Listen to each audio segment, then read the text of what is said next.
Sudah cukup Ya, bagi itu kami. aja. Oke, saudara saksi, boleh saya perlihatkan karena saudara juga pernah belajar forensik kan ya, saudara. Boleh izin yang majelis Silakan, kami silakan. hormati. Silakan dari apa juga? Dari tergugat. Saudara Tergugat, saksi silakan. kan sudah melihat di medsos dua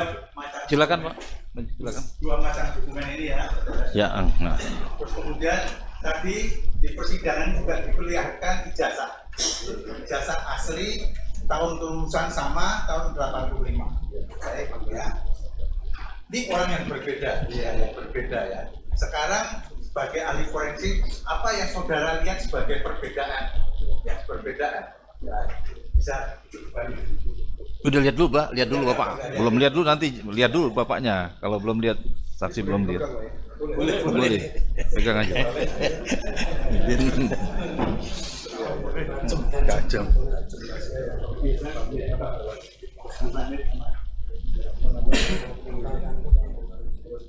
Ya, tak sambung ya.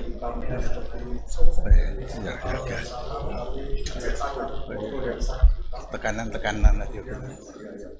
Nah, ini.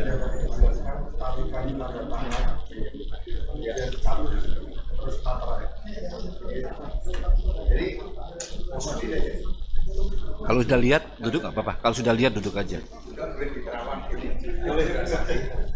Lihat. Silakan.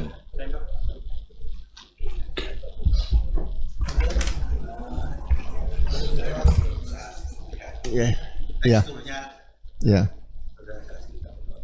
ya. Jadi kalau saya lihat di sini, ini ada semacam hologram ya, hologram sebelah kiri nih ya. Nah, ya, hologram. Kemudian materai yang tadi saya lihat kan 100 tapi di sini 500 ya. Tahun sama ya. Nah, ya beda. Kemudian ya, kalau cap ini kan perlu pemeriksaan khusus nanti ya, situ ya. Kemudian tanda tangan sepintas tarikan. Jadi tanda tangan itu dilihat identik atau tidak. Ya. Itu dilihat dari beberapa titik-titik tertentu, tarikan itu berbeda seperti Ya. itu. Sehingga ini baru petunjuknya. Ya, betul. Alat bukti nomor 4 kan petunjuk tadi. Ya. Nah, ini bisa menjadi suatu saat kalau memang dilakukan penyidikan ya ini menjadi barang bukti yang dari KPU tadi Ya. untuk diperiksa dengan yang ini, Oke. yang asli tadi. Ya. Itu untuk pembanding seperti itu saja. Oke, baik. Itu saja ya. Oke, baik. Terima kasih. Nanti akan dilanjutkan oleh kawan-kawan.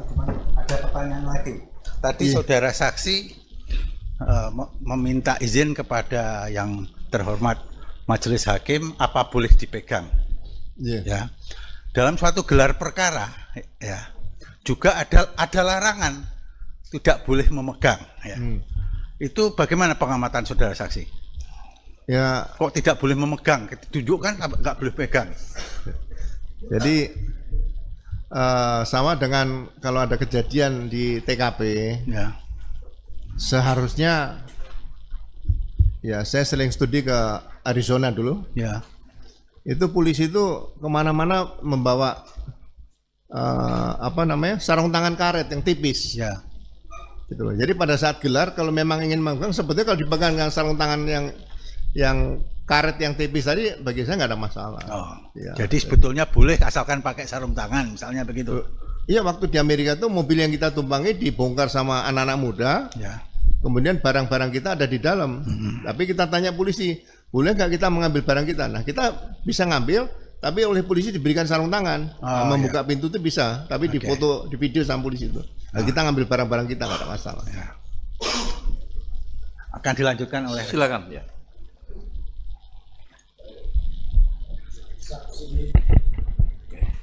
Saksi tadi menjelaskan bahwa penghentian penyelidikan itu bertentangan dengan KUHAP. Pertanyaan saya selanjutnya, menurut saksi, kalau begitu apa yang harus dilakukan penyelidik ketika alat bukti belum ditemukan? Mau diulangi dulu, Pak? Ya, Gimana? tadi saksi menerangkan bahwa penghentian penyelidikan itu tidak dikenal di dalam KUHAP. Lalu saksi kan latar belakangnya reserse, bahkan pernah belajar ke Amerika ya. Nah, pertanyaan saya, jika menghadapi satu perkara seperti itu, bagaimana seharusnya yang dilakukan oleh seorang penyelidik? Ya, jadi dari awal sudah saya katakan, pertama jelas harus ada laporan polisi. Harus ada laporan polisi. Jadi kemudian setelah laporan polisi diterbitkan surat perintah dimulai penyidikan. SPDP. Ya. Ya. Karena dalam KUHP penjelasan dari pasal-pasal tersebut, Ya. penyelidik itu tidak bisa bekerja sendiri dengan membuat surat perintah penyelidikan. Penyelidikan itu atas perintah penyidik. Penyelidik bekerja atas perintah penyidik. Penyelidik bekerja atas perintah penyidik.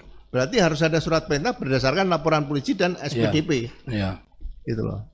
Jadi kalau dikeluarkan surat perintah penyelidikan kemudian diperiksa lapor, Ya. kemudian dihentikan SP2 lidik, Ya. penyelidikan itu pekerjaan sepanjang masa, nggak bisa berhenti. Terima. Jadi pengertian Nah, kalau penyelidikan. intelijen itu Ya. bangun tidur melihat batu di tengah jalan, bikin laporan penyelidikan, nggak ada masalah. Penyelidikan. Ya. Mungkin ada yang masang mau mengadakan apa namanya begal dan sebagainya. Iya, iya. Itu intel. Tapi kalau reserse harus ada laporan polisi, bukan dumas, bukan laporan biasa. Gitu aja. Pertanyaan selanjutnya, bisa tidak di dalam penyelidikan itu mengadakan penyitaan barang bukti begitu? Penyelidikan. Penyelidikan tidak bisa melakukan penyitaan. Penyelidikan tidak bisa melakukan. Karena penyitaan itu harus minta penetapan pengadilan. Ya. Pengadilan menerbitkan penetapan pengadilan harus ada laporan polisi. Laporan polisi. Harus ada surat perintah dimulai Ya. penyidikan, terus ada berita acara penyidikan. Itu tidak hal yang mudah, bukan asal ambil kemudian disita, bukan. Ya. Tadi ditanya rekan kami dan oleh majelis hakim, saksi menerangkan mengikuti perkembangan tentang ijazah. Apakah saksi mengikuti berita bahwa Direktur Badan Reserse Kriminal Mabes Polri, Dirtipidumnya pada saat itu Brigadir Jenderal Polisi Juhamdani melakukan penyitaan ijazah itu, saksi mendengar ya, mendengar ya. Menurut saksi, pengalaman yang begitu panjang sebagai reserse dan khususnya penyidik, apakah itu dibenarkan? Ya, tadi saya jelaskan kepada Yang Mulia Hakim, Pak Hakim tadi, kalau itu disita menjadi barang bukti, berarti itu barang hasil kejahatan. Barang hasil kejahatan. Secara tersurat dan tersirat seperti itu seharusnya. Begitu ya. Baik. Saya kepada fisik tadi di awal, saksi menjelaskan kepada majelis hakim pernah melihat ijazah itu di platform Twitter atau X Dian Sandi. Ya. Pernah. Saya ingin lihatkan apakah foto di dalam ijazah Dian Sandi tadi juga seperti ini. Mohon maaf. P28.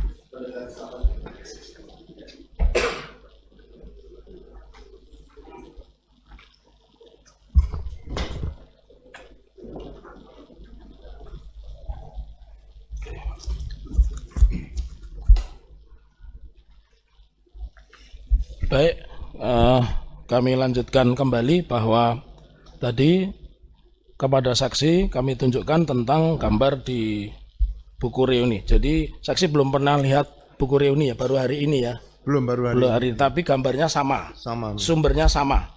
Ya. Ya.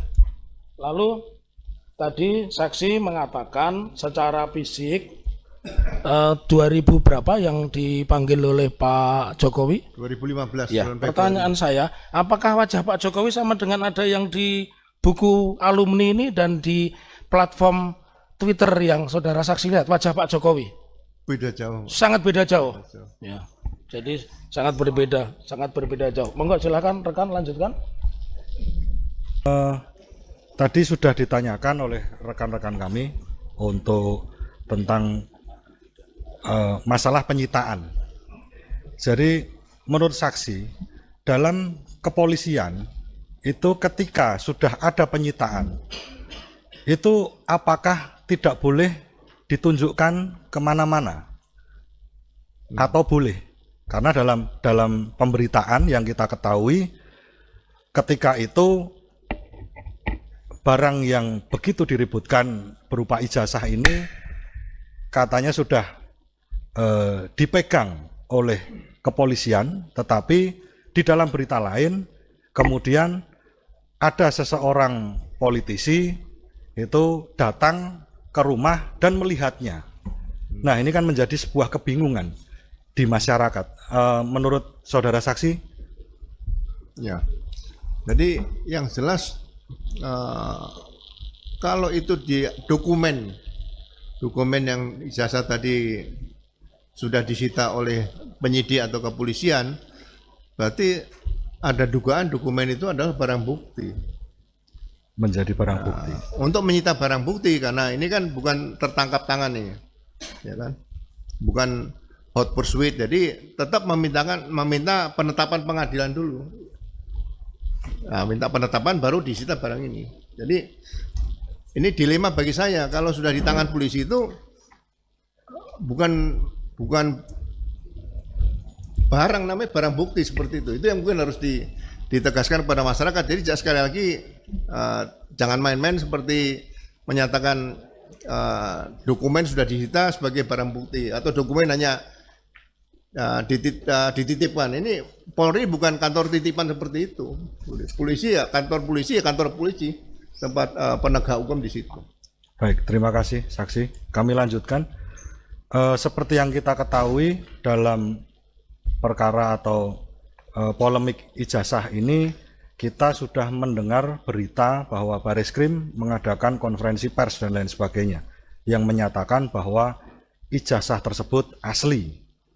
Tetapi yang menjadi pertanyaan dari masyarakat, tentunya kami juga, adalah bagaimana pembuktian sampai kepada dokumen itu dinyatakan asli. Apakah dalam hal tersebut Bareskrim juga harus membuka, dan apakah proses pengujiannya apakah melalui carbon dating atau mungkin melalui pengujian tinta atau melalui pengujian kertas dan lain sebagainya.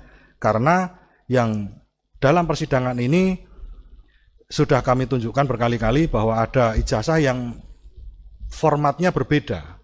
Begitu. Yang pertama itu, terus kemudian yang kedua, apakah dalam menegakkan keadilan, mohon maaf, Bareskrim seperti yang kita lihat dalam berbagai macam konferensi pers, ketika ada tawuran ya yang ditunjukkan adalah senjata tajamnya, bukti-buktinya.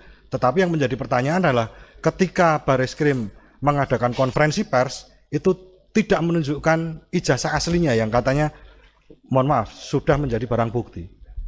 Dua itu, saksi. Iya, bagi saya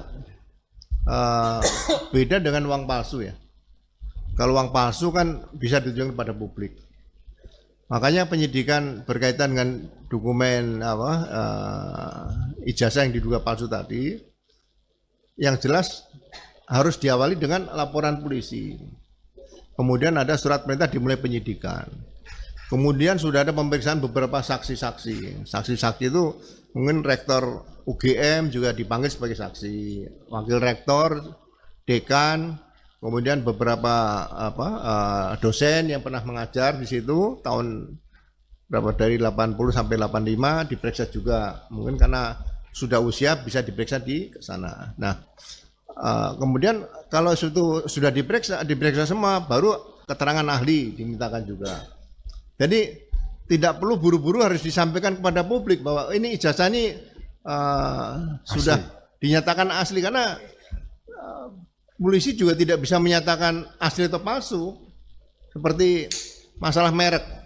Merek itu polisi tidak bisa menyatakan ini mereknya asli palsu, harus digugat di pengadilan niaga seperti itu. Jadi ya hakim ya harusnya nanti membuktikan di situ. Jadi bagi saya ada kondisi keterburu-buruan untuk bisa menyatakan di depan publik bahwa ijazah ini asli seperti itu, karena pekerjaan polisi dalam penyidikan itu bukan pekerjaan yang mudah, pekerjaan yang sangat sulit bagi saya.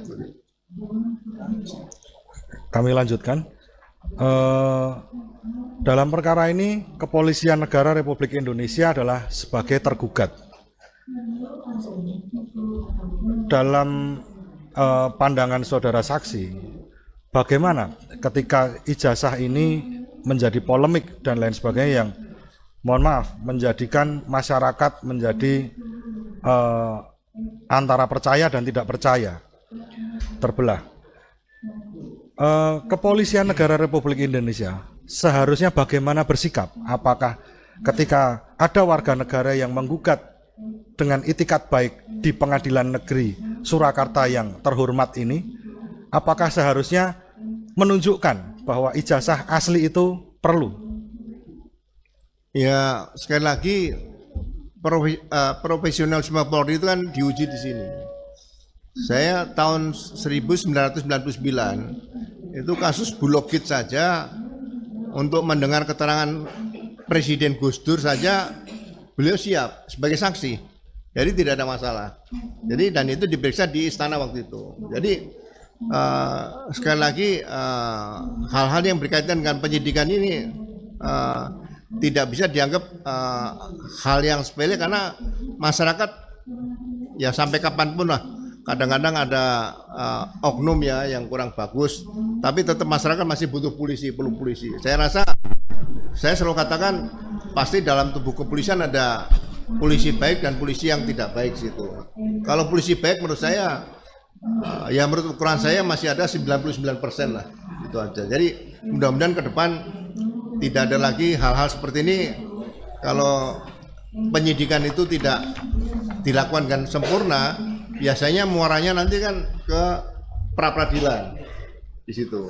Atau proses, jadi proses criminal justice system ini harus ditempuh semuanya. Jadi ya mohon maaf pada para hakim nanti, reformasi di bidang penegakan hukum ini mungkin juga harus dilakukan selain reformasi yang sekarang sedang dilakukan oleh Presiden ini, reformasi Polri tadi.